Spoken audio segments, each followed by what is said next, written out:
कहानी की शुरुआत में हमें डियागो बावलो नाम का एक खतरनाक ड्रग डीलर दिखाई देता है। वो हाल ही में एक बड़ी डील फाइनल करके अपने फार्म हाउस पर लौटता है। उसके फार्म हाउस पर पहले से ही बहुत सारे गार्ड हथियारों के साथ तैनात रहते हैं, क्योंकि डियागो अपनी सुरक्षा को लेकर हमेशा सावधान रहता है। डियागो आराम करने के लिए अपने बार टब में नहाने के लिए उतरता है, लेकिन उसे ये बिल्कुल भी अंदाजा नहीं होता कि दूर कहीं एक स्नाइपर उस पर घात लगाए बैठा है। जैसे ही डियागो स्नाइपर के निशाने पर आता है, अचानक एक गोली चलती है और डियागो वहीं मारा जाता है। इसके बाद कहानी हमें एक कब्रिस्तान में ले जाती है, जहां सैनिकों के अंतिम संस्कार का दृश्य दिखाया जाता है। यहीं हमें मशहूर स्नाइपर ब्रैंडन बेकेट दिखाई देता है, जो सेना में काम करता है। वो अपने एक साथी सैनिक के अंतिम संस्कार में आया होता है। वहीं उसकी मुलाकात उसके मेजर रिचर्ड मिलर से होती है। मेजर मिलर उसे बताते हैं कि कोलंबिया में एक रहस्यमयी स्नाइपर पिछले 2 सालों से सेना के जवानों को रहस्यमय तरीके से मार रहा है। उस स्नाइपर की वजह से मेजर का हर मिशन असफल हो जाता है। इसलिए मेजर ब्रैंडन को एक विशेष स्नाइपर के रूप में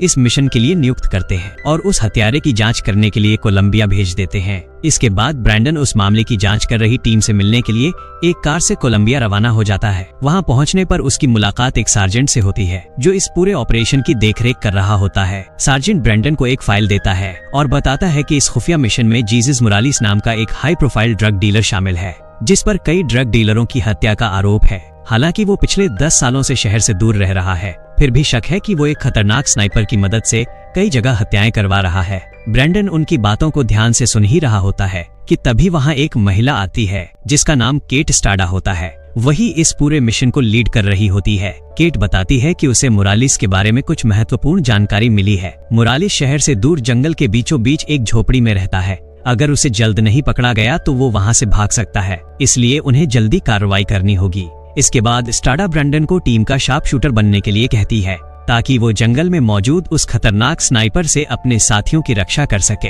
अगले दिन ब्रैंडन अपनी टीम के साथ मिशन पर निकलता है। सभी लोग जंगल के अंदर पहुंच जाते हैं। स्टाडा सबको चारों तरफ नजर रखने के लिए कहती है। टीम धीरे धीरे मोरालिस के घर के पास पहुंच जाती है। स्टाडा सभी सैनिकों को चारों तरफ फैल जाने का आदेश देती है, ताकि मोरालिस को शक न हो कि उसके ठिकाने के पास कोई आ गया है। सभी सैनिक कवर लेते हुए धीरे धीरे आगे बढ़ते हैं।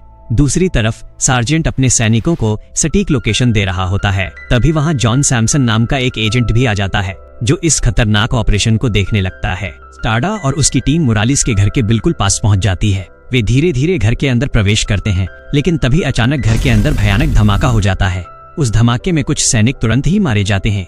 उसी समय एक खतरनाक स्नाइपर पहले से ही जंगल में घात लगाए बैठा होता है। वह सैनिकों पर निशाना साधना शुरू कर देता है। स्नाइपर बावलों पर गोली चलाता है, जो उसके पैर में लगती है और वो वहीं गिर जाता है। स्टाडा तुरंत उसे सुरक्षित जगह पर ले जाने की कोशिश करती है, लेकिन तभी स्नाइपर दूसरी गोली चलाता है और इस बार गोली बावलों के सिर में लगती है और वो मारा जाता है। यह देखकर ब्रैंडन तुरंत उस स्नाइपर पर गोली चलाता है, लेकिन स्नाइपर जंगल के अंधेरे में छिपा होता है और वहां से बचकर भाग जाता है। सभी सैनिक बावलों के पास पहुंचते हैं और ये समझ जाते हैं कि ये सब पहले से रची हुई मोरालिस की योजना थी। ब्रैंडन भी समझ जाता है कि बावलों को मारने वाला कोई साधारण स्नाइपर नहीं है, क्योंकि उसने अपने टारगेट को केवल 2 ही शॉट में खत्म कर दिया था। इसके बाद इस असफल मिशन को लेकर एक बैठक होती है, जिसमें पता चलता है कि मोरालिस को इस ऑपरेशन की जानकारी पहले से ही मिल चुकी थी। इसी वजह से उसने जाल बिछाकर कई सैनिकों को मरवा दिया। रात में सेंटियागो और ब्रैंडन सैमसन के सेफ हाउस में आते हैं। यहाँ वे अपने अधूरे मिशन को पूरा करने की योजना बनाते हैं। ब्रैंडन को अपने पिछले मिशन में हुई गलती का एहसास होता है और वो ये भी समझ जाता है कि दुश्मन स्नाइपर किसी खास तरह की बुलेट का इस्तेमाल कर रहा है। उधर बावलों की मौत से स्टाडा बहुत दुखी होती है। अपने गम को कम करने के लिए वो एक बार में जाती है। वहीं उसकी मुलाकात फादर कार्लो नाम के एक आदमी से होती है, जो एक खबरी होता है। कार्लो स्टाडा को मोरालिस के बारे में कुछ महत्वपूर्ण जानकारी देता है। कार्लो उसे बताता है कि मोरालिस ने अपने धंधे की सुरक्षा के लिए एल दियाब्लो नाम के एक बेहद खतरनाक स्नाइपर को रखा हुआ है। एल दियाब्लो पूरे कोलंबिया में ड्रग डीलरों पर नजर रखता है और जो भी उसके धंधे के रास्ते में आता है वो उसे मार देता है। कार्लो केट को चेतावनी देता है कि उन्हें उससे सावधान रहना चाहिए, क्योंकि अगर एल दियाब्लो की नजर उन पर पड़ गई तो वो उन्हें भी अपना निशाना बना सकता है। लेकिन केट इस मिशन को छोड़ना नहीं चाहती, क्योंकि उसने अपनी आंखों के सामने अपने साथियों को मरते हुए देखा है और उसे यकीन है कि ये सब एल दियाब्लो का ही काम है। इसलिए वो हर हाल में मोरालिस और एल दियाब्लो को पकड़ना चाहती है, चाहे इसके लिए उसकी जान ही क्यों न चली जाए। उधर उसी समय ब्रैंडन को सेंटियागो से खबर मिलती है कि सामने वाली बिल्डिंग में कुछ हलचल हो रही है। ब्रैंडन तुरंत अपनी राइफल लेकर बिल्डिंग की छत पर पहुंच जाता है और सामने वाली बिल्डिंग पर निशाना साधता है। तभी उसे एहसास होता है कि एल दियाब्लो पहले से ही उस पर निशाना साधे बैठा है। अब दोनों ही एक दूसरे के सटीक निशाने पर होते हैं। अचानक दोनों एक दूसरे पर गोली चलाते हैं। गोली लगभग एल दियाब्लो को लगने ही वाली होती है, लेकिन आखिरी पल में वो अपनी जगह बदल देता है और बच निकलता है। अगले दिन सार्जेंट ब्रैंडन स्टारडास्ट सभी की दोबारा मीटिंग बुलाते हैं। मीटिंग में रिचर्ड सबको बताते हैं कि एल दियाब्लो जिस तरह की गोली इस्तेमाल करता है वो कोई साधारण गोली नहीं है। ये एक खास तरह की स्नाइपर बुलेट है जो लगभग स्नाइपर की इच्छा के अनुसार चल सकती है और अपने टारगेट को लगभग 20 डिग्री तक मुड़कर भी मार सकती है। इस खतरनाक तकनीक की खोज संयुक्त राज्य अमेरिका में की गई थी। उसी दौरान हमें मुरालिश दिखाई देता है जो अपने साथियों के साथ खेल का आनंद ले रहा होता है, लेकिन जब वो खेल में हार जाता है तो गुस्से में अपनी बंदूक जिन नाम के आदमी पर तान देता है। ये देखकर वो आदमी डर जाता है और जीते हुए सारे पैसे वापस कर देता है। पास खड़ा एक और आदमी मुरालिश की इस हरकत से बहुत डर जाता है, लेकिन मुरालिश उसे नहीं मारता, बस चेतावनी देकर छोड़ देता है। इसके बाद मुरालिश एल दियाब्लो से संपर्क करने की कोशिश करता है और छत पर ऊपर की तरफ जाता है, लेकिन वहाँ देखता है कि एल दियाब्लो पहले से ही उसके बंगले में बैठा है, उस पर बंदूक ताने हुए है। दरअसल वो अपने मिशन के पैसे लेने आया था, लेकिन मुरालिश कहता है कि तुमने अभी अपना मिशन पूरा नहीं किया है। तुमने वादा किया था कि हम ब्रैंडन को मार देंगे, लेकिन वो अभी भी जिंदा है, इसलिए पहले अपना मिशन पूरा करो और फिर अपने पैसे ले जाना। दूसरी तरफ हम देखते हैं कि ब्रैंडन और स्टारडा एल दियाब्लो से जुड़ी मिली जानकारी की जांच करने के लिए एक कार में निकलते हैं। तभी अचानक स्टारडा को कार्लोस का फोन आता है। कार्लोस उन्हें एल दियाब्लो की पत्नी के घर का पता बताता है। दोनों तुरंत वहां जाने लगते हैं, लेकिन रास्ते में अचानक उनकी कार एक ट्रक से टकरा जाती है और पलट जाती है। तभी मुरालिश के आदमी चारों तरफ से कार को घेर लेते हैं और गोलीबारी शुरू कर देते हैं। इस गोलीबारी में एक गोली सेंटियागो को लग जाती है और वहीं उसकी मौत हो जाती है। स्टारडा बिना ब्रैंडन को बताए कार्लोस द्वारा बताए गए पते की ओर निकल जाती है। उधर ब्रैंडन अकेले ही मुरालिश के आदमियों से लड़ता है और थोड़ी ही देर में उन सभी को मार गिराता है। अब स्टारडा उस पते पर पहुंच चुकी होती है जहां उसका सामना मुरालिश के लोगों से होता है। वो उनसे जमकर लड़ती है, लेकिन दुश्मनों की संख्या ज्यादा होने की वजह से वे लोग उस पर भारी पड़ने लगते हैं। तभी अचानक वहां ब्रैंडन पहुंच जाता है और अपनी बंदूक से उन सभी पर हमला कर देता है। लड़ाई के दौरान स्टारडा की नजर एल दियाब्लो की पत्नी के गले में पड़े एक लॉकेट पर पड़ती है। वो तुरंत उसे खींचकर निकाल लेती है।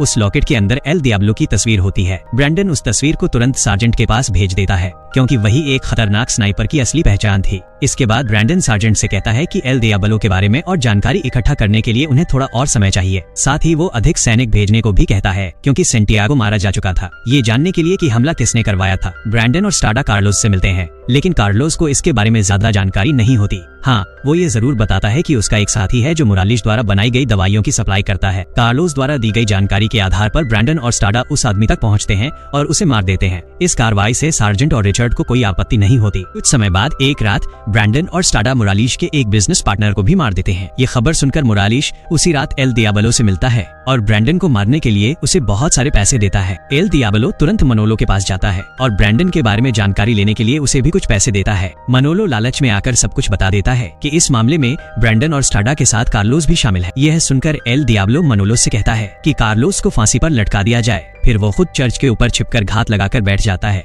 जब स्टारडा कार्लोस को फांसी पर लटका हुआ देखती है तो घबरा जाती है और उसे बचाने के लिए दौड़ पड़ती है। ब्रैंडन उसे रोकने की कोशिश करता है, लेकिन कार्लोस को छटपटाते देख ब्रैंडन का सब्र टूट जाता है। वो रस्सी पर गोली चलाता है और कार्लोस नीचे गिर जाता है, लेकिन दूर छिपी एल दियाब्लो की टीम ये सब देख रही होती है। वे तुरंत गोली चलाते हैं और कार्लोस को मार देते हैं। अगले दिन हम देखते हैं कि कार्लोस की लाश ले जाई जा रही है। ब्रैंडन और स्टारडा दोनों बहुत दुखी होते हैं, क्योंकि कार्लोस उनका एक भरोसेमंद साथी था। इसी दौरान ब्रैंडन की नजर एक संदिग्ध आदमी पर पड़ती है। ब्रैंडन को देखते ही वो भागने लगता है, लेकिन ब्रैंडन उससे पकड़ लेता है और एल दियाब्लो के बारे में पूछताछ करता है। पहले तो वो कुछ भी बताने से मना कर देता है, लेकिन काफी टॉर्चर के बाद वो मुरालिश का ठिकाना बता देता है। इसके बाद CIA के सैनिक मुरालिश के अड्डे पर हमला करते हैं। घर के बाहर एक बड़ा धमाका होता है। मुरालिश को लगता है कि सारे सैनिक मर गए होंगे, लेकिन अचानक सैनिक उसे पकड़ लेते हैं और गिरफ्तार कर लेते हैं। फिर उसे वहाँ से दूर मायामी शहर ले जाया जाता है। एल दियाब्लो को भी इस बात की खबर मिल जाती है और वो अपनी फर्जी पासपोर्ट का इस्तेमाल करके मायामी एयरपोर्ट पहुंच जाता है। उधर ब्रैंडन की मुलाकात फिर से रिचर्ड से होती है, जो उसे सेना द्वारा बनाई गई वही खास स्नाइपर बुलेट दिखाता है और बताता है कि दुनिया के बड़े स्नाइपर इसी का इस्तेमाल करते हैं, क्योंकि ये सामान्य गोली से ज्यादा तेज और ज्यादा घातक होती है। इसी बीच एल दियाब्लो भी अपने मिशन की तैयारी शुरू कर देता है और एक बड़े बॉक्स से अपनी स्नाइपर राइफल निकालता है। दूसरी तरफ मुरालिश को एयरपोर्ट से एक कार में ले जाया जा रहा होता है। तभी सैमसंग दूर से ये सब देख रहा होता है। लेकिन ब्रैंडन उससे बताता है कि जो कार अभी गई है उसमें मोरालिस नहीं है। असली मोरालिस को एक दूसरी सफेद कार में भेजा जाएगा क्योंकि उन्हें पता चल चुका था कि एल दियाब्लो को मोरालिस को मारने के लिए पैसे मिले हैं। ब्रैंडन और स्टाडा एक ऊंची बिल्डिंग से मोरालिस की कार पर नजर रख रहे होते हैं। एल दियाब्लो भी उसी सफेद कार का इंतजार कर रहा होता है। जैसे ही कार एयरपोर्ट से बाहर निकलती है, एल दियाब्लो अपनी स्नाइपर राइफल से गोली चलाता है। गोली इतनी ताकतवर होती है कि पूरी कार के टुकड़े टुकड़े हो जाते हैं। उसके साथी भी कार पर अंधाधुंध गोलियां चलाने लगते हैं, लेकिन दूर से ब्रैंडन और स्टाडा एल दियाब्लो की लोकेशन पहचान लेते हैं। तुरंत ब्रैंडन अपनी स्नाइपर राइफल से निशाना लगाता है और गोली चलाता है। वो गोली सीधे जाकर एल दियाब्लो के सिर में लगती है और वहीं उसकी मौत हो जाती है। अगले दिन पता चलता है कि ब्रैंडन की बनाई योजना की वजह से मोरालिस की जान बच गई थी, क्योंकि ब्रैंडन ने पहले ही उसकी कार बदलवा दी थी। दरअसल ब्रैंडन जानता था कि मोरालिस निर्दोष है। अंत में सैमसंग पकड़ा जाता है, जो इस पूरी कहानी का असली मास्टरमाइंड था, लेकिन वो अपना जुर्म कबूल करने से इनकार कर देता है। तब स्टाडा उसे जोरदार थप्पड़ मारती है और उसे गिरफ्तार कर लिया जाता है। इसी के साथ फिल्म की कहानी समाप्त हो जाती है। अगर आपको ये वीडियो पसंद आई हो तो वीडियो को लाइक करें और चैनल